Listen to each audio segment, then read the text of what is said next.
Masayang sinalubong ng ilang mag-anak ang Pasko sa iba't ibang bahagi ng Luzon. Sa Baguio City, kabi-kabilang atraksyon din ang pumatok sa mga namamasyal. Live mula sa Baguio City, may unang balita si Sandy Salvacio ng GMA Regional TV. Sandy, ano ng temperatura dyan ngayon? Happy Holidays, Igan! As of 7 a.m. dito sa Baguio City ay naglalaro na nga sa 16 hanggang 17 degrees Celsius ang temperatura. Kagabi ay mering-meri naman ang naging selebrasyon ng Pasko dito sa syudad dahil sinalubong ito ng kaliwat ka ng mga fireworks display sa kalangitan.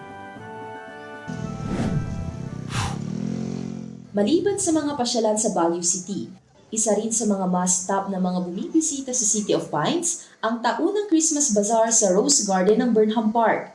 Taon-taon ding nag-iiba ang tema at mga paandar ng mga nagbebenta rito. Sa Christmas Bazaar, hindi lang mga tiyan ang mabubusog dahil pati ang inyong mga mata maaaliw sa kaliwat ka ng showstopper performances. May mga nag-alamatrix, singing performances at marami pang iba. Ang mga bata excited ding nakipaglaro at nakipagpicture sa mga life-size mascot. Pagkatapos ng food trip, nakaabang na rin ang ilan para sa pagsalubong ng Pasko. At habang naghihintay, naabutan namin ng ibang pamilya, couples at magbabarkada na tila nag-early handaan na bago pa man ang Noche Buena. Mag-aalas 8 rin ng gabi, may mga maaga nang nagpailaw ng kalangitan sa pamamagitan ng fireworks display.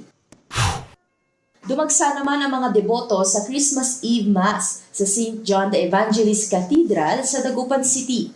Bago ang misa, nagsagawa muna ng reenactment ng nativity scene ang ilang kabataan. Ang pamilya ng Dagupenyong si Julito sama-samang dumalo sa misa. Misa, tapos kunting handa lang, salo-salo lang. Kunti lang, hindi naman masyadong magaro. Ano panalangin nyo kayo? Na sana malasog kaming lahat. No? Tapos dito lang, doon din sa bayan natin, yung magkasama, mga walang gulo, tapos malayo kami sa sakit. Pinangunahan ni Archbishop Socrates Villegas ang misa. Sa kanyang homily, binigyang diin ng Arsobispo ang totoong kahulugan ng Pasko, kung saan nagkatawang tao si Jesus para sa sanlibutan. Kailangan nating alagaan ang katawan ng tao. Halimbawa, dahil minahal tayo ng Diyos, ang tunay na nagmamahal ay hindi pumapatay, hindi nagnanakaw, hindi nagsisinungaling, sapagkat yung pagnanakaw, pagsisinungaling, panloloko sa kapwa-tao ay taliwas sa mensahe ng Pasko. Napuno naman ng saya ang pagsalubong ng Pasko ng mag-anak na Lopez sa Calasiao, Pangasinan. Bukod sa simpleng salo-salo, enjoy rin ang mga bata sa mga inihandang palaro. At syempre, hindi mawawala ang exchange gift, kung saan bawat miyembro ng pamilya ay nakatanggap ng regalo. Isa raw ito sa ipinapasalamat ng balikbayan at seafarer na si Raul Lopez, ang magdiwang ng Pasko na kasama ang buong pamilya. Being a seafarer, ito ang pinakamaligayang pagkakataon para sa amin, mga seafarers, kasi nga I will spend my Christmas to my family, di ba? Or even New Year.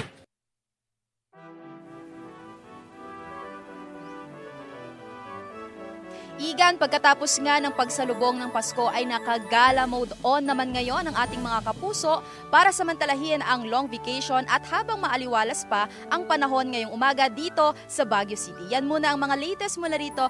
Balik sa iyo dyan, Igan. Maraming salamat, Sandy Salvacio ng GMA Regional TV. Igan, mauna ka sa mga balita, mag-subscribe na sa GMA Integrated News sa YouTube para sa iba't ibang ulat sa ating bansa.